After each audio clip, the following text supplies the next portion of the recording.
우리 같이 인사합시다. 잘 오셨습니다. 다시 한번 인사하시겠습니다. 만나서 반갑습니다. 네. 자, 잠시만요. 네, 오늘 말씀은 시편 51편 1절에서 12절입니다. 시편 51편 1절에서 12절. 앞에 있으니까요. 또 찾으실 분들 각자 버전에 맞게 같이 함께 봉독하시겠습니다. 큰 목소리로 시작. 하나님이여, 주의 인자를 쫓아 나를 긍휼히 여기시며 주의 많은 자비를 쫓아 내 죄가를 도말하소서. 나의 죄악을 맑게 씻기시며 나의 죄를 깨끗이 제하소서. 대저 나는 내 죄가를 아오니 내 죄가 항상 내 앞에 있나이다. 내가 주께만 범죄하여 주의 목전에 악을 행하였사오니 주께서 말씀하실 때에 의로우시다 하시고 판단하실 때 순전하시다 하리이다. 내가 죄악 중에 출생하였으며 모친이 죄 중에 나를 잉태하였나이다. 중심의 진실함을 주께서 원하시오니 내 속의 지혜를 알게 하시리이다.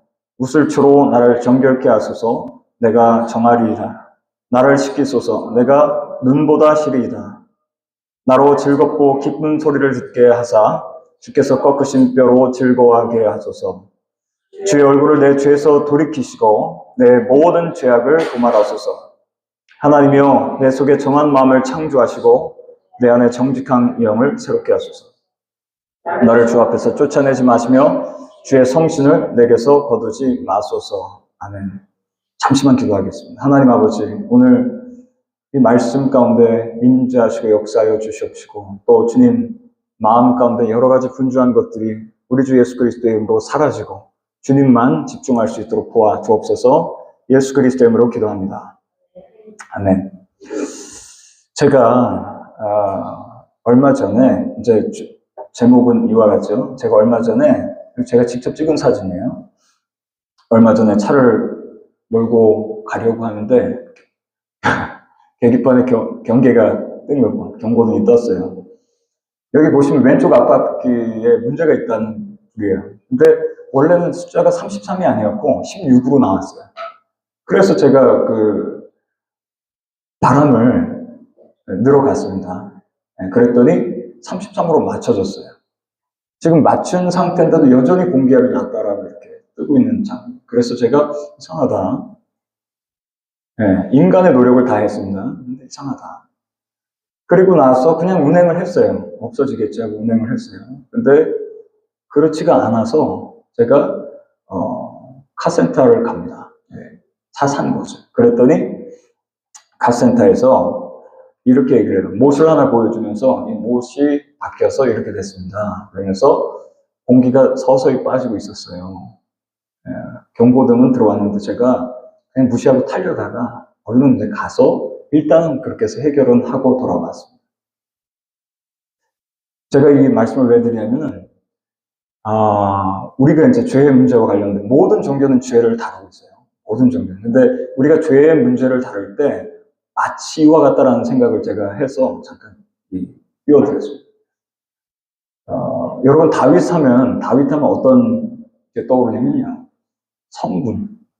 그 다음에 다윗과 골리앗 뭐 이런 걸 생각하게 돼요. 주일학교 때 여러분들 혹시 들어보셨어요? 그리고 너무나 훌륭한 왕이에요. 그리고 주님께서는 마음에 합한 자다 이렇게 얘기를 하고 있습니다. 주님의 마음과 맞닿아 있는 사람이 바로 다윗이에요. 근데 이 사람이 잘 했어요. 신앙생활 잘 했습니다. 주님 앞에서 잘 하다가 어느 순간에 점점 타이어에서 바람 빠지는 것 같은 현상을 경험하게 돼요. 경험하게 됩니다. 그러다가 위대한 사람 다윗이 어떤 어려움을 겪게 되는지 오늘 이제 본문 말씀에 나와 있게 되고 오늘 스토리의 핵심입니다. 이 다윗이 보면요, 거의 그 하나님 앞에서는 완벽에 가까운 사람이에요. 근데 훌륭한 믿음인 신앙인데도 불구하고 이 다음 한번 보시면요, 그 다음이요. 아무리 훌륭한 믿음의 사람이라도 죄에서 완전히 자유로울 수 있을까라고. 완전히 자유로울 수 있을까요? 여러분 혹시 제가 오늘 아침에 센터 스트리트 처치를 다녀왔어요. 근데 신기하게도 그 목사님이 딱 나오셨는데 똑같은 본문을 하십니다. 똑같은 말씀을 하시고. 예람이 기억나지? 근데 이분이 말미에 막 울기 시작하십니다. 눈물을 뚝뚝뚝뚝 흘리시는데, 일단은 결론부터 말씀드리면 제가 오늘 눈물을 흘릴 수 있을까요? 이 말씀을 전하면서 그런 생각을 잠깐 해보면서, 아무리 훌륭한 믿음의 사람이라고 해도 죄에서는 완전할 수는 없다.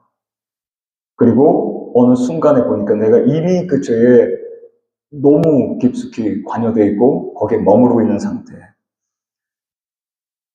사무엘하 11장에 보면요, 다윗이 이제 그 충격적인 죄를 짓는 그 사건이 등장을 하는데 이렇게 얘기합니다. 해가 돌아와서 왕들이 출정할 때가 되면 다윗이 요압과 그 신복과 온 이스라엘을 군대를 보내니 저희가 암몬 자손을 멸하고 라빠를 내웠고 다윗은 예루살렘에 그대로 있었다. 여기 무슨 얘기냐면 해가 돌아왔다라고 하는 것은 봄이 온 거예요. 고대 사회, 그때 사회는 그 봄이 오면 이제 전쟁을 나가요. 왜냐면 해동이 되기 때문에 길들이 잘 나 있어요. 그리고 곡식을 가지고 움직이기가 편해요. 그래서 먹을 거 가지고 이제 전쟁하러 나가는 거예요. 근데 그때 다윗이 요압과 신복들과 이스라엘 군대를 라빠 전투로 보내는 장면을 말씀하고 있어요. 그리고 그 라빠 전투를 보낸 다음에 다윗은 예루살렘에 그대로 있으니라 이렇게 되어 있어요. 이 말씀이 이미 뭐를 얘기해 주냐면 다윗은 그 전쟁터에 나가지 않았어요. 왜냐면 여유가 있거든요. 지금. 여유가 있는 거예요. 그리고 안 나가도 되겠다라고 하는 판단을 했던 것 같습니다. 그 다음에 2절에 보니까 저녁 때에 다윗이 그 침상에서 일어나서 왕궁 지붕 위에 거닐다가 그곳에서 보니 한 여인이 목욕을 했다 이렇게 되어 있습니다. 심히 아름다워 보이는지라. 저녁 때가 됐다라고 얘기를 했어요. 그러니까 낮잠 잔 겁니다. 낮잠 자고 밤에 일어난 거예요. 좀 마음이 이제 느슨한 상태가 됐는데 그때 침상에서 일어나 왕궁 지붕 위를 거닐렀다 이렇게 얘기를 해요. 잘 이해가 안 가는 건 뭐냐면 집 구조 그 다음에 이 여인이 목욕하는 걸 봤다. 잘 이해가 안 가는 장면이긴 해요. 그래서 제가 알아봤더니 그 당시에 이스라엘 집이 형태가 위에 그 공간이 있는 걸로 보이고요. 그 다음에 지금 다윗성이 시온산에 있는 거거든요. 가장 높은 지대에 있는 거예요. 이 사진을 한번 보여주세요. 가장 높은 지대에서 보이는 거예요. 이렇게 집들이 보이는데 거기에 옥상에서 밧세바가 목욕하는 것을 봤다 그렇게 얘기를 합니다.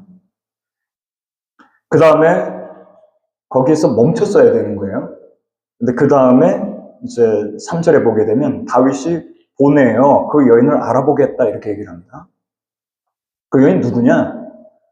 마음의 음욕을 품은 상태에서 그 여인 누구냐 물어봤더니 그는 엘리암의 딸이요 햇사람 우리아의 아내 밧세바가 아니니까 이렇게 얘기를 합니다. 이 얘기는 사실은 주님이 보내신 첫 번째 사인이에요. 사인, 경고 사인입니다. 뭐냐면 그 여인은 남자가 있는 사람이에요 라고 사인을 일단 주는 장. 근데 다윗이 거기에서 멈추지를 않죠. 그리고 나서 다윗이 4절에서 보면 이렇게 얘기를 해요. 다윗이 4절을 보내어 저가 자기에게로 데려오게 하고 그 부정함을 깨끗하게 하였으므로 그 다음에 더불어 동침하기 위해 저가 자기 집으로 가요. 뭐냐면 스탑 안 하고 그냥 직진하는 거죠. 행동으로까지 옮겨지는 점. 저희들이 보면 죄를 짓는 패턴이 이와 같죠. 이와 같습니다. 근데 그 다음에 이제 더 큰 문제가 발생하는 건 뭐냐면요. 죄를 덮으려고 했다라고 하는 거예요. 죄를 덮어보려고 애를 쓰고. 저희가 보면 죄를 지으면 그 다음에 하는 단계가 뭐냐면 최대한 숨습니다. 창세기에 보면 숨죠. 나무 뒤에 숨고 최대한 숨어보려고 하는 거죠. 그분 앞에서 우리는 숨으면 숨길 수 있다라고 착각을 합니다. 그리고 숨으려고 애를 쓰게 됩니다. 그 다음에 이제 이 다윗이 그 죄를 은폐해야 되니까 누구를 데려오라고 하냐면 우리아를 전장에서 데리고 와라 그렇게 합니다. 그러니까 우리아가 충신이에요 사실. 이 사람이 전장터에서 왔어요. 그랬더니 다윗이 마음에도 없는 얘기를 하는 거예요. 뭐라 그러냐면 요압의 안부를 물어봅니다. 우리아에게. 그 다음에 싸움이 어떠하냐 물어봅니다. 아무 마음에 없는 얘기를 토킹을 하는 거예요. 그런 다음에 이제 우리한테 뭐라 그러냐면 내려가서 발을 씻어라. 집으로 가라. 그리고 거기서 쉬어라. 그리고 왕의 식물이 뒤따라가 아니라 이렇게. 요 정도에서 끝날 거라고 생각했던 것 같아요. 그런데 우리아는 집으로 내려가지 않아요. 그리고 왕궁의 문 곁에서 그 주의 신복들과 같이 거기에서 잠을 잡니다. 그리고 나서 다윗이 그걸 알게 돼요. 그리고 다윗이 이건 아닌데, 플랜이 아닌데 라고 하는 생각을 하고 잘 아시는 것처럼 다윗이 다시 한번 잔뜩 술을 먹입니다. 이 우리아를 잔뜩 술을 먹여요. 그리고 나서 이제 집으로 가라는 거예요. 그랬더니 가지 않아요. 왜 안 가냐면 지금 요압과 당신의 신복들과 군인들이 다 라빠성에서 열심히 싸우고 있는데 내가 어떻게 집에 들어가서 내 즐거움을 위해서 그렇게 하겠습니까? 하고 충신이에요, 그냥 충신. 근데 두 번째도 말을 안 듣는 거예요. 다윗 생각했을 때 이 계획대로 되지 않으니까 그 다음에 이제 어떻게 합니까? 편지를 썼다 그렇게 돼 있어요. 아침이 되네. 다윗이 편지를 써서 우리아의 손에 붙여서 요압에게 이제 편지를 전달하라는 거예요. 진짜 나쁜 거예요. 저는 이제 이 장면을 보면서 이 다윗 맞아 이런 생각을 합니다. 아무리 훌륭한 사람이라도 믿음 앞에서 자신할 수는 없다. 너희들이 섰다고 자랑할 때 넘어질까 두려워요. 너희들 믿음이 진짜냐? 나는 온전합니다. 그런데 그렇지 않을 수도 있음을 오늘 말씀을 통해서 알 수 있어요. 근데 여기 심각한 건 뭐냐면 그 내용이 담긴 편지를 누구의 손에 붙이냐면 우리아의 손에다가 붙여요. 정말 나쁜 거죠. 자기 죽이라고 하는 내용의 편지를 보내는 겁니다. 그리고 나서 맞아 죽습니다. 그 라빠성 전투에서. 최일선에서 싸우게 해가지고 맞아서 우리아가 죽습니다. 이게 뭐냐면 뒤에서 살인교사를 한 거죠. 살인교사를. 그 다음에 사무엘하 11장에서는 27절에는 이렇게 얘기를 해요. 다윗이 행한 그 일이 여호와 보시기에 악했다 이렇게 얘기를 하죠. 주님은 안 보실 거라고 생각했는데 내가 하는 일 못 보시고 당장 심판이 임하지 않으니까 못 보시고 그냥 끝날 줄 알았더니 그렇지 않았다는 거예요. 보시기에 악했다 그렇게 하죠. 사람은 속일 수 있지만 하나님은 속일 수 없어요. 지금 우리가 서로가 서로에 대해서 어느 정도는 속일 수 있지만 주님은 불가능하다라고 합니다. 그리고 나서 사무엘하 12장으로 넘어가서 나단 선자를 보내서 다윗의 죄를 드러내시는데 나단 선자가 그건 이제 1년 지났을 때예요. 지금 나단 선자가 온 것은 1년쯤 지났을 때입니다. 그러니까 1년 동안은 그냥 뭐 또 지낸 거예요. 해이하게. 근데 1년이 지났을 때 나단 선자가 다윗에게 와서 이렇게 얘기를 해요. 나단 선자가 비유로 얘기를 하는 겁니다. 한 성에 두 사람인데 하나는 부자고 한 사람은 가난합니다. 부자가 양과 소가 되게 많아요. 근데 가난한 사람은 암양새끼 한 마리가 있는데 그 암양새끼는 그냥 가족과 같고 딸과 같이 여기면서 먹고 자고 했던 그 암양새끼. 근데 어떤 손님이 행인이 지나가다가 부자의 집에 들렸는데 이 사람이 자기 거를 잡아서 손님 대접을 해야 되는데 파워를 이용해가지고 이 암양새끼 하나 있는 그 가난한 사람의 것을 뺏어서 요리를 해서 먹였어요. 이 얘기를 하는 거예요. 그랬더니 다윗이 크게 노했다라고 얘기를 하고 있어요. 크게 노하면서 나단에게 이르되 여호와의 사심을 가리켜 맹세하는 이 회의를 행한 사람 마땅히 죽을 자라 이렇게. 저는 이 대목에서 또 생각하게 되는 게 뭐냐면 우리가 설교를 들을 때 아니면 하나님 말씀을 대할 때 내가 아니겠거니라는 생각을 할 수는 있습니다. 나는 아니죠. 이 얘기 지금 나한테 하시는 얘기 아니죠. 그런데 성경에서 뭐라고 말씀하시면 말씀을 하나님의 말씀으로 받아들이는 그것이 참 유익한 것이죠. 하나님의 말씀을 내 말씀으로 받아들여요. 근데 다윗이 이렇게 얘기를 해. 저 사람 죽여야 되겠다 그렇게 얘기를 해요. 여호와의 사심을 가리켜 맹세하는 이 일을 행한 사람 마땅히 죽을 자라. 저가 불쌍히 여기지 않았다. 다 맞는 얘기예요. 이 말 자체는. 이 일을 행하였으니 그 양새끼를 4배나 갚아줘야 하리라. 그랬더니 나단 선지자가 다윗에게 얘기를 합니다. 당신이 그 사람입니다라고 얘기해요. 네가 그 사람이야. 그렇게 얘기를 합니다. 이스라엘 하나님 여호와께서 뭐라고 말씀하냐면 내가 너한테 이스라엘의 왕을 삼기 위해서 너한테 기름을 부었어. 이렇게 얘기해요. 기름 부음을 한 사람은 사무엘인 줄 알았더니 사무엘이 부은 게 아니고 하나님께서 부으셨다라고 지금 말씀하고 계십니다. 그 다음에 너를 사울의 손에서 구원도 했어. 라고 말씀하신 것은 다윗이 잘 숨어서도 아니고 다른 방법이 아니라 주님이 구원을 해주셨다. 그렇게 말씀하셨어요. 그 다음에 내 주인의 집을 내게 주었어. 너의 주인의 집도 주신 것은 사실은 내가 그렇게 했던 것이다. 하나님께서 그렇게 하셨던 것이다. 배후에서. 그 다음에 내 주인의 처들을 내 품에 부었다라고 하는 거예요. 처들도 많이 있었는데 그 처들도 주님께서 그렇게 하셨다. 그 다음에 이스라엘과 유다 족속을 너한테 맡겨줬지. 그러니까 하나님께서 그 삶의 전체를 관여하고 계셨다라는 말씀하고 계십니다. 근데 그것도 혹시나 네가 부족하다라고 생각했으면 내가 이것저것을 더했을 텐데 이렇게 말씀. 근데 어찌하여서 네가 여호와의 말씀, 하나님의 말씀을 업신여겼냐? 나보기에 악을 행했냐? 네가 칼로 햇사람 우리아를 죽였다 그렇게 말씀하셨어요. 암몬 자손의 칼로 죽였다. 그리고 그 처를 뺏었다 지금. 1년 동안 잘 지냈지 않습니까? 근데 주님께서 이렇게 지금 말씀하고 계십니다. 나단 선자를 통해서. 그러므로 죄값은 반드시 치르게 됐습니다. 제가 보니까 우리들이 이제 죄 가운데 있을 수 있어요. 근데 그게 그냥 지나가는 것 같은데 죄의 값이 분명히 있죠. 분명히 있습니다. 너는 네가 지금 이 일을 했기 때문에 내 집에 재화가 일어나게 되고 내가 내 처들을 가져서 내 눈앞에서 다른 사람에게 줄 것이다. 그 다음에 그 사람이 내 처들로 더불어 백주에 대낮에 동침할 것이다. 너는 은밀히 행하였지만 나는 이스라엘 무리 앞에서 백주에 대낮에 일을 행할 것이다 하셨나이다. 말을 전달하는 거예요. 죄의 종은 전달하는 것밖에 없어요. 아무 힘이 없어요. 그 다음에 다윗이 나단에게 이르되 내가 여호와께 범죄하였노라. 다윗의 위대함이 이제 여기서 나타나죠. 내가 범죄했습니다. 죄송합니다. 충격적인 죄를 직면하는 상황인데 사실은 나단 죽일 수 있어요.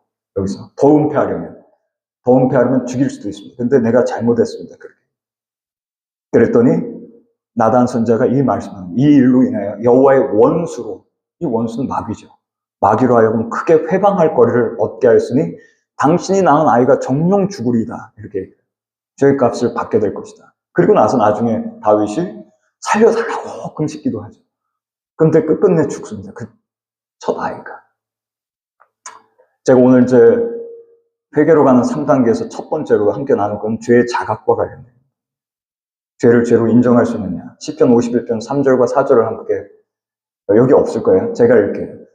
대저 나는 내 죄가를 아오니 내 죄가 항상 내 앞에 있나이다. 내가 주께만 범죄하여 주의 목전에 악을 행하여서 주께서 말씀하실 때 의롭다 하시고 판단하실 때 순전하시리다. 밧세바 사건 이후에 나단 선자의 그 충격적인 말 이후에 숨기지 않고 변명하지 않고 이거를 그냥 그대로 이제 기도로 올려드리는 게 시편 32편과 시편 51편. 뼈가 아픕니다. 이게 시편 32편이고 시편 51편은 내가 내 죄거를 아오니라고 지금 말씀합니다. 아오니. 언제 몰랐냐라고 하는 거예요. 근데 아오니라고 얘기를 하면서 내가 항상 내 죄가 내 앞에 있습니다. 그렇게 고백을 하는 점. 여러분, 죄 고백한다는 것은 쉽지 않습니다. 인정한다는 것도 쉽지 않습니다. 근데 죄가 직면하게 될 때 그 죄를 사람 앞에서가 아니고, 물론 야고보서에 보면 사람 앞에서 고백하라고 믿음의 사람. 근데 그걸 주님 앞에서 고백하는 게 쉽지가 않습니다. 제가 이제 제가 예전에 신학교 들어갔을 때, 신학생들은 다 거룩할 줄 알았어요. 결단을 하고 하기 때문에. 근데 아주 쇼킹한 장면을 봤죠. 아니, 교수님이 오셔서 뭐라고 말씀하시냐면, 여러분 절대로 컨닝하지 마세요. 시험 볼 때, 중간고사 볼 때. 컨닝하지 마세요. 그랬는데, 너무 당연한 얘기죠. 신학생이. 컨닝하지 마시오. 근데 막상 시험 딱 스타트하고 전 뒤에서 저도 시험을 봤어요. 근데 앞에 계신 분들이 막 이러고 막 보기 시작해요. 옆에를 보고 알려달라고 막 하고 또 그 어디 뭐 써온 거 막 뺏기시고 막 그런 거. 그래서 이거 쉽지가 않은 문제구나. 진짜였구나 이거. 왜 그러냐라고 했을 때, 주님 괜찮죠? 이런 부분이 있기 때문에 그렇습니다. 그 다음에, 어떤 청년이요. 친구하고 이제 대화를 하다가 오해가 생겨가지고 뭐라고 한 거예요. 빠락 하고 소리를 질렀습니다. 그랬더니 참지를 못하고. 그랬더니 화가 나니까 이제 확 질렀는데 그 청년이 뭐라고 생각을 하냐면요. 이렇게 생각합니다. 내가 이렇게 화낸 건 정당하단 말이야. 왜냐면 네가 먼저 나한테 화를 낸 거야. 네가 먼저 동기유발을 했어. 그럴 때가 있는지 모르겠어요. 나는 정당합니다. 내가 잘못한 게 아니에요. 상황이 이렇게 맞는 겁니다. 근데 한번 잘 생각을 해보면은 그 분노를 쏟아낸 주체가 누구냐고 했을 때 자기 자신입니다. 그 다음에 상대의 잘못에 자극을 하긴 했는데 그 분노를 어떻게 다스릴지, 내가 이거를 어떻게 다스릴지에 대한 선택은 나한테 있었더라고요. 결국은 나한테, 내 선택의 의지에 달려 있었다. 그 다음에 또 보면은 이제 직장 여러분들 다니실 때 보면 거기에서도 분노 날 때 많죠? 매니저가 스케줄 조정 잘 안 해주면. 열받죠. 진짜 이거, 진짜, 속에서 막 올라옵니다. 진짜 이거 어떻게 해야 되나. 근데, 그래서 이제 속에서 이제 욕설이 올라옵니다. 근데 사실은 그것도 다시 한번 돌아가요. 사실은 돌아가요. 왜냐면, 거기에서 분노가 날 때 그것을 어떻게 선택할지는 나한테 달려있어요. 다시 정리를 하면은 다윗이 시편 51편 3절에서 내 죄가 항상 내 앞에 있습니다. 내 죄가를 압니다. 그 다음에 두 번째 제가 나누고 싶은 게 있다면요. 죄책감과 죄는 다른 종류죠. 그렇죠? 죄책감과 죄는 다른. 51편 7절에서 9절에 보면 우슬초로 나를 잠글게 하소서 내가 정하리다. 나를 씻어주소서 내가 눈보다 희리이다. 나로 즐겁고 기쁜 소리를 듣게 하사 주께서 꺾으신 뼈들로 즐거워하게 하소서. 주의 얼굴을 내 죄에서 돌이키시고 내 모든 죄악을 떠나소서. 이렇게 고백을 하고 있는데 여러분 죄는 뭐냐면 하나님 말씀에 하말타야라고 해서 관역에서 어긋난 건데 그냥 객관적 사실입니다. 죄는.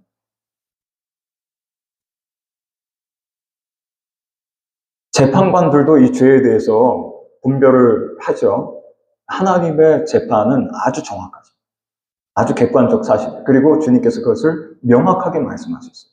이게 죄다라고 하는 거예요. 근데 제가 왜 이 말씀을 중간에 드리냐면 죄책감하고 혼동하는 경우가 있어서. 혹시 이제 지난주에 말씀 같이 여기서 들으셨던 분들은 기억이 나실지 모르겠어요. 뭐냐면 제가 속았어. 제가 죄책감에 빠져 있었어요. 그러지 않아도 되는데 죄책감에 빠져서 속았다. 네. 그래서 어려움을 좀 겪었다. 그 말씀을 나눴었어요.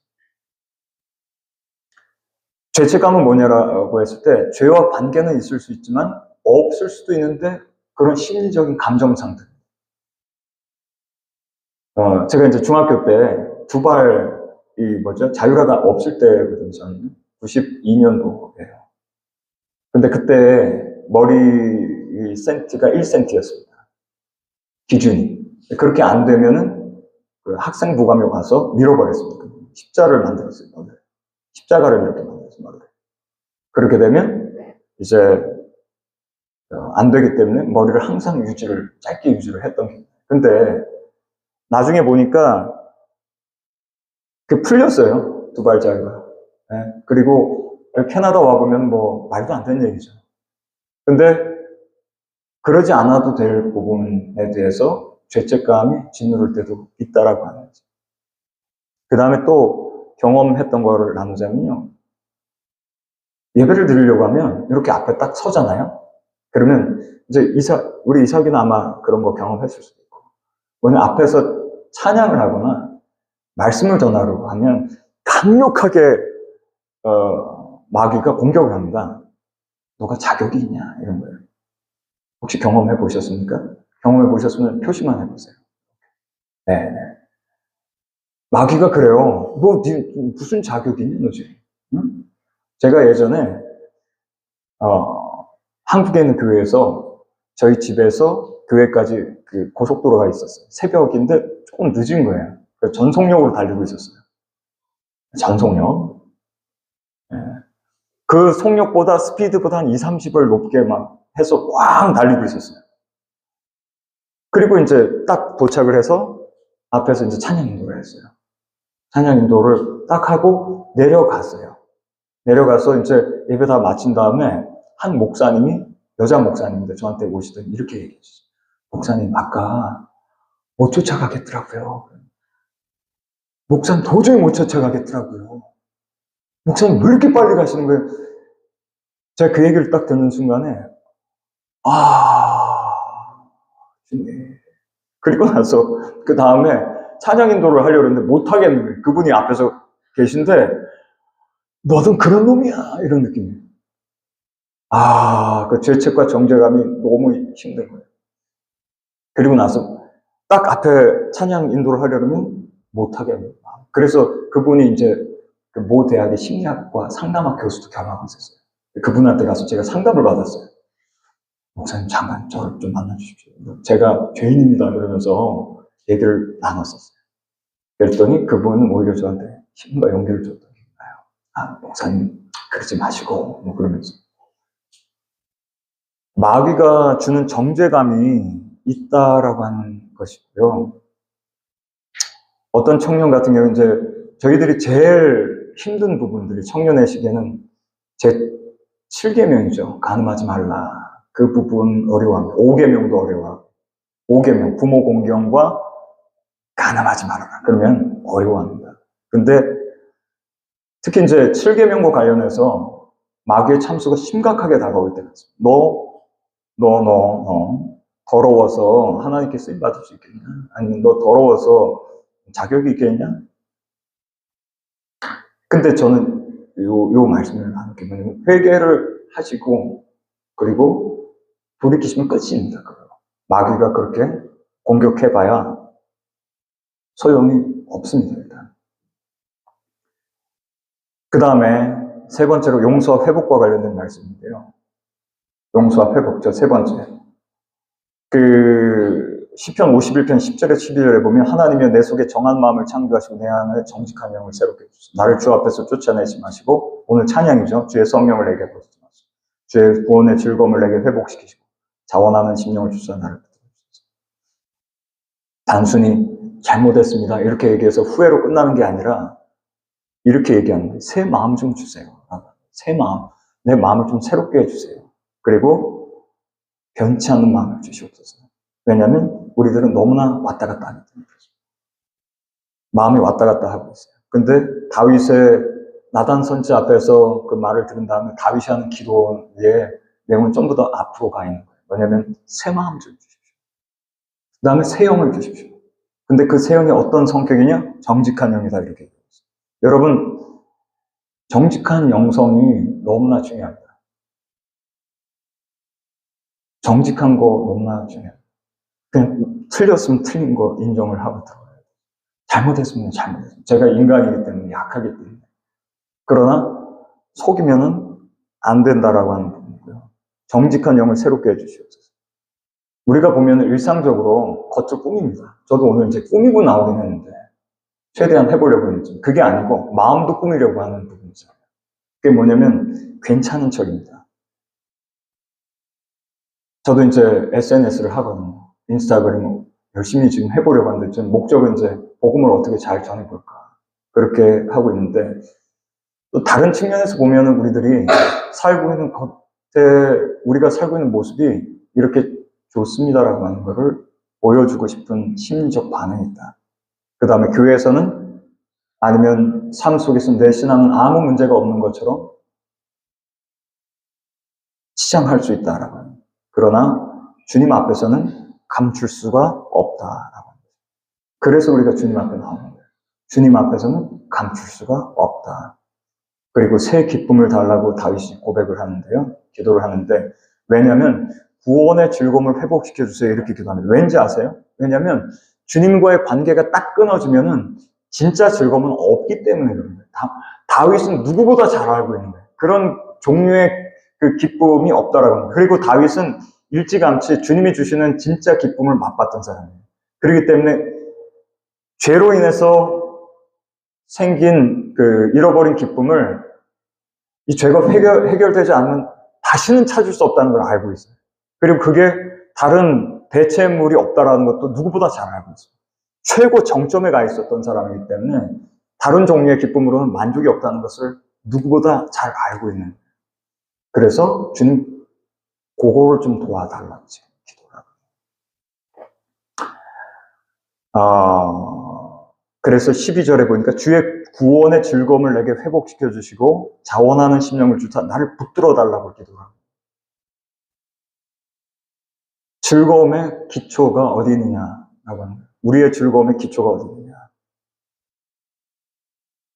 이런 분들은 아마 없을 것 같아요. 죄 지으면서 막 좋아 이런 분들은 없을 것 같아요. 죄 지으면서 주님 너무 이거로 만족합니다. 그럴 분들은 아마 없을 거예요. 그 다음에 하나님과의 관계 회복에 포커스를 두고 기도를 하는데 11절에 다시 보면 나를 주 앞에서 쫓아내지 마시고 주의 성령을 거두지 마십시오. 이거는 마치 제가 라키 마운틴 예전에 하이킹 갈 때 어느 순간 보니까 뭐가 딱 끊어지더라고요. 데이터가. 소통이 안 돼요. 그런 것처럼 주님과의 소통이 끊어진 상태. 그거를 그렇게 하지 말아달라고. 제발. 요 대목에서 아까 센터 스트리트 처치 그 목사님은 눈물을 막 흘리시더라고요. 저는 눈물은 안 나는데 마음은 느껴집니다. 다윗이 얼마나 애절한지. 지금 영적인 얘기를 하고 있는 거잖아요. 다윗의 깊은 내면에 주님과의 관계가 끊어지면 끝났다는 것을 너무나 잘 알고 있기 때문에 주님 관계를 회복시켜 주세요. 이렇게요. 여러분들의 진짜 기쁨과 진짜 목표가 무엇입니까? 성공일까요? 아니면 뭡니까? 요거에 같이 나누고 싶은 게 주님과의 관계가 끊어지면 끝난 겁니다. 근데 다윗은 그걸 알고 주님 관계가 끊어지지 않게 해주시옵소서. 그러면서 13절에 놀라운 기도를 하고 있어요. 그리하면 내가 범죄자에게 주의 도를 가르치리니 라고 얘기를 합니다. 무슨 말이냐면 주님 그렇게만 해주신다면 끊어진 관계가 다시 회복만 된다면 제가 간증하겠습니다. 이 얘기를 합니다. 제가 간증 좀 하겠습니다. 제가 범죄자에게 주님의 길을 가르칠게요. 이렇게 기도를 한 점. 그러면 죄인들이 주께 돌아오리이다. 제가 실패한 자리에서 주님 관계만 회복된다면 제가 주님 전할게요. 이런 기도를 지금 하고.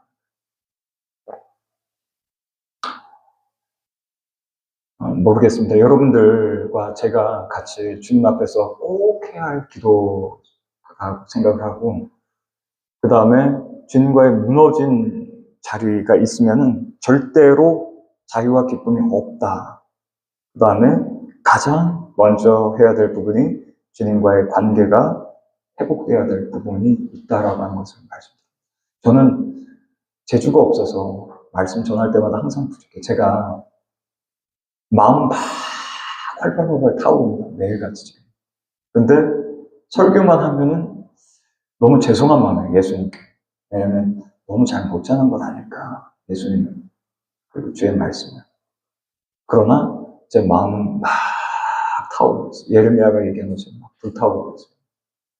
어떻게 하면 이 말씀을 그대로 잘 전달할 수 있을까? 그리고 여기 계신 여러분들이 주님과의 관계가 잘 회복되었으며 이런 마음으로 일주일 내내 보내게 돼요. 그런 마음입니다. 결론을 맺을게요. 우리가 죄에 쉽게 넘어지는데 제가 아까 처음에 인용했던 글인데 아무리 훌륭해도 죄는 짓습니다. 우리 연약하기 때문에 그렇습니다. 그러나 하나님의 말씀이 우리 죄악들을 드러내십니다. 그럴 때 우리는 다윗과 같이 겸손하게 죄를 고백하고 주께 나아가야 합니다. 주님의 근본 마음은 우리를 멸하시는 것이 아니라 다시 일으켜 세우시는 거예요. 죄를 사함 받으면 우리 영혼이 자유와 기쁨을 회복시키시고 하나님과의 관계를 새롭게 하며 사명과 간증을 다시 불붙게 하십니다. 오늘 우리가 진심으로 회개하고 제사함을 붙잡을 때 우리의 삶의 새로운 삶의 자리입니다. 잠깐 기도하시겠습니다. 하나님 아버지, 우리는 죄를 자꾸만 은폐하려고 하고 주님 앞에 나아갈 때 그것이 우리를 자꾸만 가로막습니다. 마치 타이어에서 바람이 서서히 빠지는 것과 같이 우리가 어느새 보니 신앙의 자리에서 너무 멀리 와 있습니다. 하지만 주께서 우리에게 계속해서 사인을 주시고 또 우리에게 계속해서 주님과의 그 친밀한 관계 속에 오시길 원하고 계신 줄 믿습니다. 오늘 우리의 마음을 다시 한번 열어주시고 새 마음과 새 영을 주시고 주님 그 기쁨을 회복시켜 주시옵소서.